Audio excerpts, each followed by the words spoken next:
Good morning, ladies and gentlemen. I'm Nornisa Sabrina binti Azman, your chair of the meeting today. Welcome to our 23rd Annual General Meeting of Erudite Holding Berhad. This will be our first fully virtual AGM conducted via live streaming and online voting using remote participation and voting facility. This is a facility being used as the precautionary measure meets the COVID-19 pandemic as your safety is very important to us to support the government advice against having mass gathering to combat with the spread of the virus. So before we proceed with the morning proper meeting, can the secretary confirm that is a quorum for the meeting? Chair, I confirm that there is a quorum for the meeting. Thank you. With the requisite quorum be present, I call the meeting to order. Ladies and gentlemen, I would like to inform you that the majority of directors are participating in the meeting throughout the day remotely.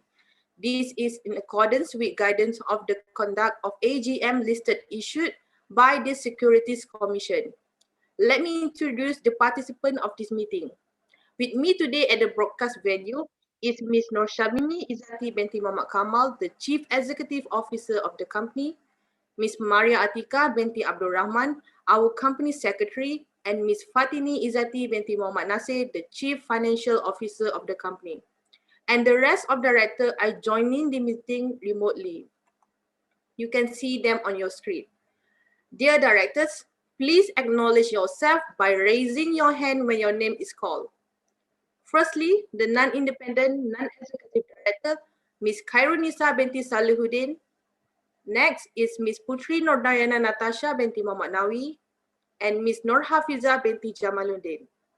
Next, our independent non-executive director, Ms. Nurul Natasha Izzati, and finally, Ms. Siti Noraisha binti Muhammad Fauzi. Thank you. I would like to convey the apology from Ms. Nur Aisha Hira binti Sabri for not being able to attend this meeting due to the different time zone in Oslo. We also have auditors Merz, Ernst and Young at meeting today. We also welcome the representative from minority shareholder at Watchdog Group. The company issued the notice on 4th July 2020 regarding on the 23rd AGM and subsequently due to the extension of MCO by the government. The notice of the meeting had been circulated within the prescribed period with the permission as I take it, read and proceed with the agenda properly. Based on the report issued by the appointed chair registrar of this AGM, Tricol Investor and Issuing House Services Sdn Berhad, a total of 497 members comprising shareholders, proxy and ordinary representative representing approximately 6 billion ordinary share of 76.89% of the total paid up share of Erudite Holding Berhad. I have received in total 610 proxy from the shareholder for the total of approximately 7 billion shares representing 89.34% of the issued share capital of the company. Out of this, there were 575 shareholders who had appointed the chairman of the meeting a proxy to vote on their behalf, and they shall so represent and stood approximately at 1 billion, which represent 12.47% of the issued share capital of the company. Without further ado, now I would like to invite the CEO, Ms. Nur Shamimi Izzati, to give an all-view of the 2019 performance of the company and the key highlights for the financial year ended 31st March 2020, together with the CFO, Ms. Fatini Izzati binti Muhammad Nasir. Thank you, Ms. Chairman.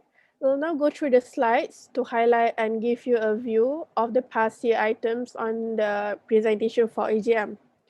Let me start with the first slide. For the view on the year ended March 2020, the company ended with a 6.5 billion total revenue in the full year of 2020. We close off with a total of 11.3 million customers for the full year, and we have a 99% dividend payout ratio for the year. It was overall a good year for Erudite Holdings Berhad in terms of subscribers and maintaining our market position. Our business strategy contributed a lot for these achievements. And for the next slide, focusing on strategic priorities. It explains more on the elements and it's on the future growth from consumer and B2B business. This is derived from the existing customer base and a network that we have built from the last couple of years. On the efficiency side, we continue to focus on digital transformation and we have taken a multi-year structural improvement initiative that is led by specific teams in the organization focused around driving efficiency.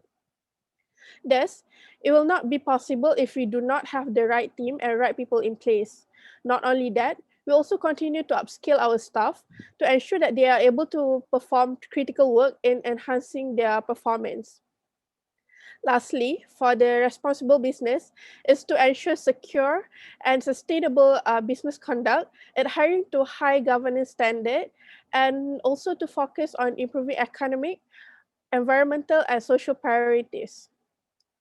In the next slide, it's regarding on the company's evolution. For the, for the past few years, we have moved to the company from a traditional telecommunication company into a company that is driving the internet for all. In 2017, with the robust network rollout, we then focused on customer value by building core offerings and also solutions were added into the portfolio. Furthermore, I will highlight things that we are adapting and managing in the changing environment. We have 9.4 million internet customers in our base today. 85% is on smartphone penetration, which means that almost all of our customers are using smartphones.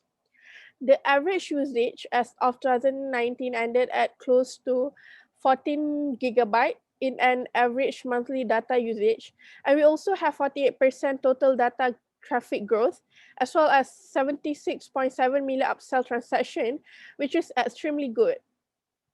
On the network side, we not only roll out new sites, but we also continue to optimize and reform the network, especially on the spectrum and focus on quality partnership.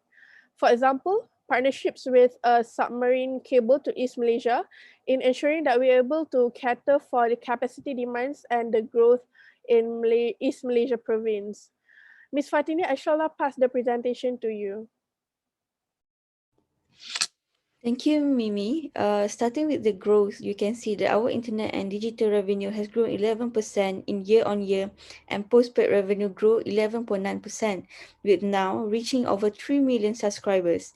This leaves Erudite Holdings as number 2 in terms of postpaid in the market, which I am really proud of. We are also now seeing good traction on our B2B revenue, increasing 6% in year-on-year. We are also doing new growth in Erudite Home Fiber, both in Sabah and Klang Valley, reaching through partnerships with CTS and Time.com to capture new revenue opportunities in a faster and more efficient way. On the efficiency side, we have managed to keep our OPEX flat year over year despite the growth that we have in our network that actually also requires OPEX. This has given us a 46% EBITDA margin and post MFRS 16 is actually a 52% margin. Our investment to reach the guiding is RM 753 million and 13.3% capex to service revenue ratio. This leaves us with 24% industry-leading PAT margin. On digital transformation, we reached 3.8 million users on My Erudite, which is actually a 24% increase in monthly activities year-on-year. We also introduced a new operating model innovation by transferring into a new IT common delivery center. Next, we have met our guidelines that we have to demarcate with the low single-digit decline on the service revenue and the low to medium single-digit decline on EBITDA. Plus, we also delivered on the capex to service revenue ratio, which was guided between 12 to 13%, that ended up in 13.3%. Furthermore, we actually increased our percentage of this revenue from 69% to 77%, especially as this is more sustainable and future-proof revenue. In addition, we reduced our reliance on non-internet prepaid from 31% of our revenue to 23%. Moving into the subsequent slide to highlight that we have a shift in our subscribers and revenue mix. By really focusing on our base management, you can see that we have a really good subscribers development into the postpaid, prepaid, internet and digital, and strengthening our sustainable returns with this more loyal and revenue generating base. Moreover, our company is backed by a very solid financial balance sheet. Our total assets ended at RM 8.15 billion, and from this, the non-current assets comprise 78% of it. I have to highlight that due to MFRS 16 adoption that we did, our total assets increased by 2.6 million from the rights to use assets. Next, on the composition of borrowings, we have a total borrowing of RM 5.15 billion, of which our conventional debt over total asset is 10%, which is well below the 30% threshold in Sharia compliance. Besides, our net debt to EBITDA ratio is as low as 1.6 times, and you will see that the finance leases coming from MFRS 16 is 40% of our total borrowings. So now I will leave it back to Miss Noshamimi Izzati to go through our network coverage. Thank you, Ms. Fatini. Please allow me to take on a few minutes on the next few slides. In the closing year of 2019, we achieved 91% 4G coverage nationwide and LTE advanced at 72% of the population coverage. And if you look at the map, we have basically covered all the key markets, secondary towns, and the important area where the population demands for connectivity in terms of high-speed connectivity on mobile. We have also covered more than 300 cities and towns. Besides 4G, there has also been a lot of buzz about 5G, and one of the areas is how and what we are doing on 5G. Furthermore, you will see how we are exploring the 5G possibilities with various partners. The reason is because 5G is slightly different from the previous network connectivity program. So what we have done here is there are two approaches on 5G, which is we have deployed pilots of 5G in various areas. As you can see, we have done a pilot project in Langkawi earlier this year, which enables you to have virtual tourism and 5G demonstration. In addition, it will be highlighting the value that we have driven across various stakeholders by some of the recognition that we have received. Some of the key highlights are HBRC, which is on the highest return on equity over the 3 years period. We have been nominated for Finance Asia's 2020 as Malaysia's best managed company and most committed to social causes, and Loyalty and Engagement Award for the best use of mobile. With that, allow me to pass the presentation to Ms. Fatini before I talk on the COVID-19 crisis. Yes, through the Q1 results very briefly. So in the growth area, we already saw 42% year over year on our monthly data usage to 14.5 gig per user. We continue to see healthy growth in the internet and digital revenue to RM 977 million, which is 13.3% year over year growth. In addition, our service revenue remained at RM 1,366 million, which is 0.7% year over year increase, excluding the interconnect rate that made up for half in the beginning of the year. For efficiency and simplification, my Erudite users reached 4 million users, which is actually an acceleration from the COVID-19 situation, and that is a 25% increase year on year. Next, on responsible business, we revise and update our data privacy security policies and continue our future skills for all program by Yellow Heart in collaboration with MDEC and UNICEF. That's all from me for now. Passing back to Miss Mimi. Thank you, Ms. Fatini. I shall now proceed on the movement control order to give inputs for the shareholders on what we have done during COVID-19 and what are our responses. When COVID-19 happened, our first priority is on the connectivity. We wanted to make sure that not only the consumers, but also the frontliners to be able to stay connected during the fight with COVID-19. Our network team was asked to maintain its operation while everyone stayed at home in fighting to provide the best in terms of network for everyone's usage. Whereas for the consumers, you will see that what was happened since MCO towards the CMCO.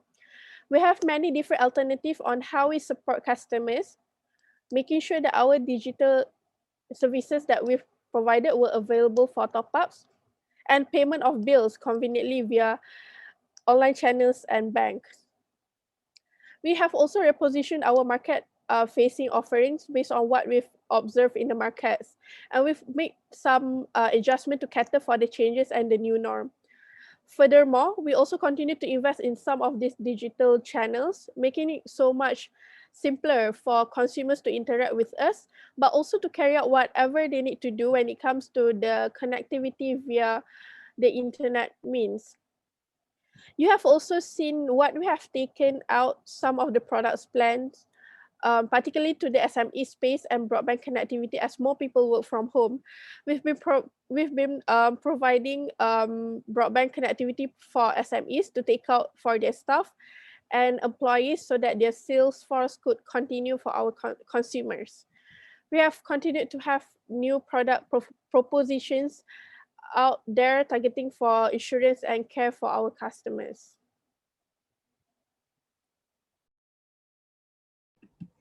Alright, I just want to highlight there are elements that go over and beyond what Erudite can do that create certain uncertainties. So as you all know, the macroeconomics forecast remain very fluid as of now. The GDP growth is estimated to be between -2% and 0.5%, and we still do not have clarity on how long the pandemic will last and its economic impacts on Malaysian citizens. As Miss Mimi said, we are well equipped with both the way we work as well as how we are remaining connected to our customers to drive future growth. We are also protecting our cash flows through cost measures by prioritizing our spends and efficiency initiatives. This then gives us financial flexibility with a practical view on our earnings parameters. Finally, we want to deliver on our core and digital business through continued focus on customer offering, which Miss Mimi has mentioned. Therefore, to summarize the presentation, we would also like to give a thank you note to all of our frontliners and those who have been supporting us during COVID-19. As for our consumers and shareholders, we will also want you to remain safe at home while we protect and keep you connected to what matters most.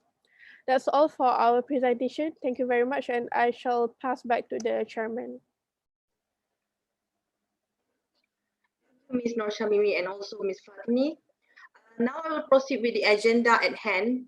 The first item on the agenda is to receive the audited financial statement of the company for the financial year ended 31st March 2020, together with directors and auditors report thereon.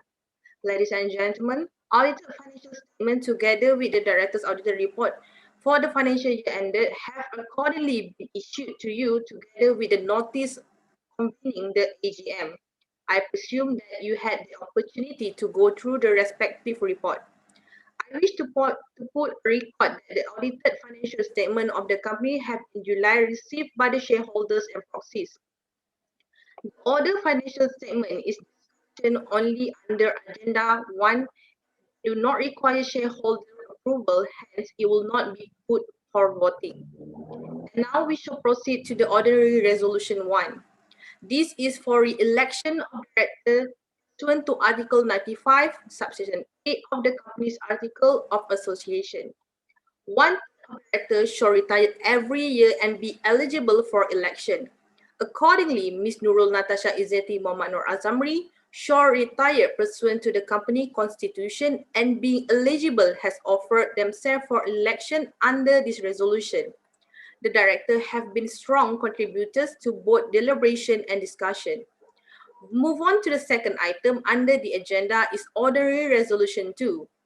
This is for a re-election of director pursuant to Article 95, Section 8 of the Company Article of Association.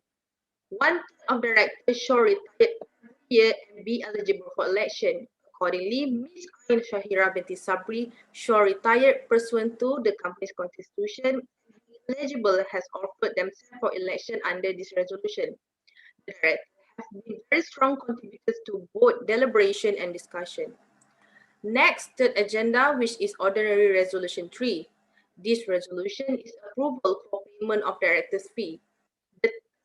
This resolution is relating to the approval of director's fee amounting up to 900,000 to the independent non-executive director, and also benefit payment to the directors up to an aggregate amount 16,000 from the date of the forthcoming annual general meeting until the next AGM of the company.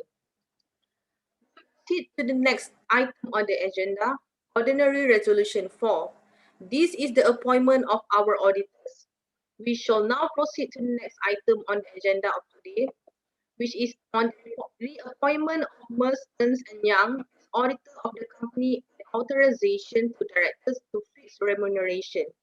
Ladies and gentlemen, our retiring auditors have expressed their willingness to continue office as auditor of the company.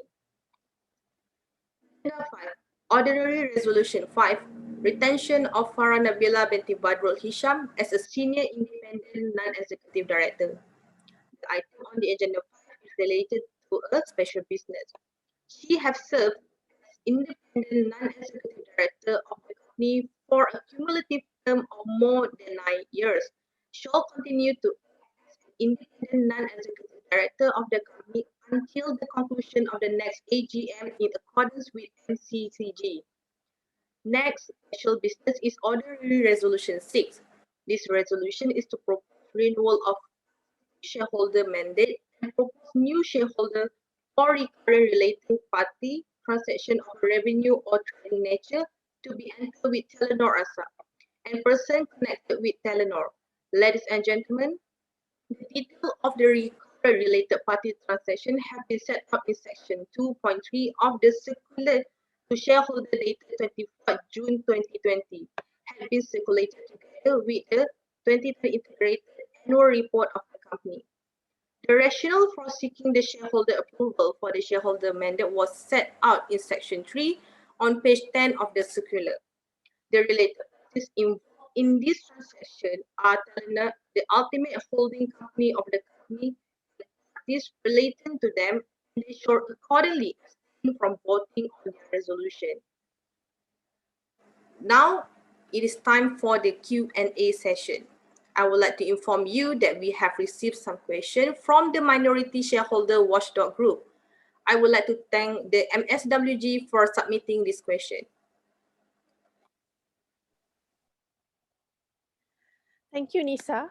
So let me please take a couple of questions from MSWG together with Fatini.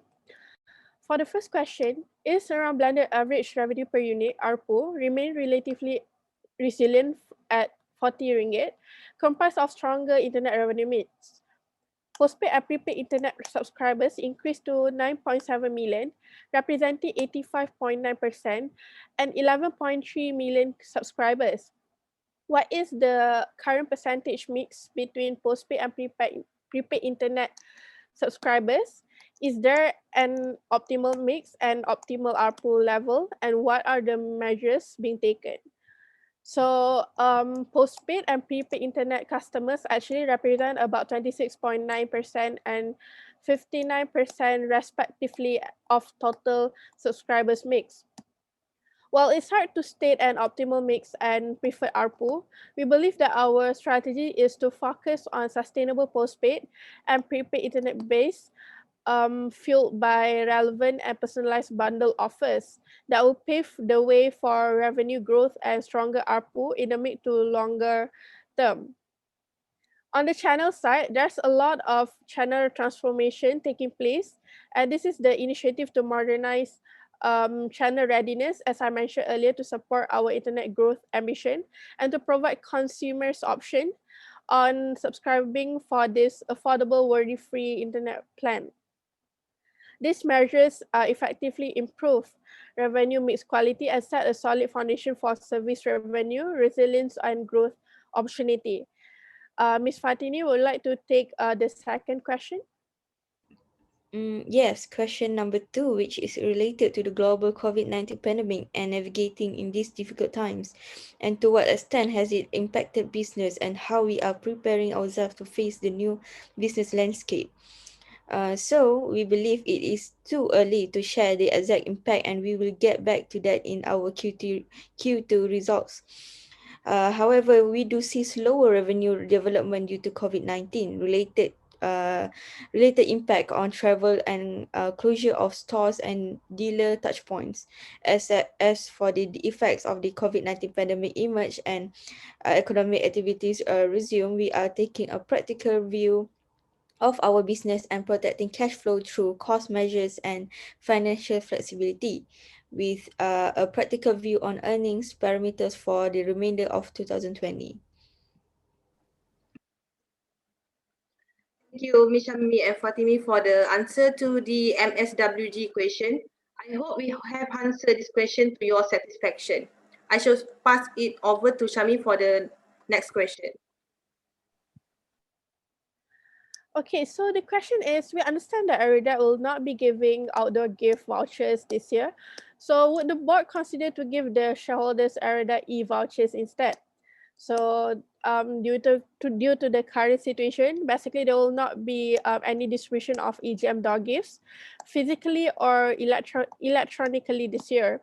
We also need to make sure that we prioritize our resources to ensure that customers and frontliners can stay safe and connected during this period.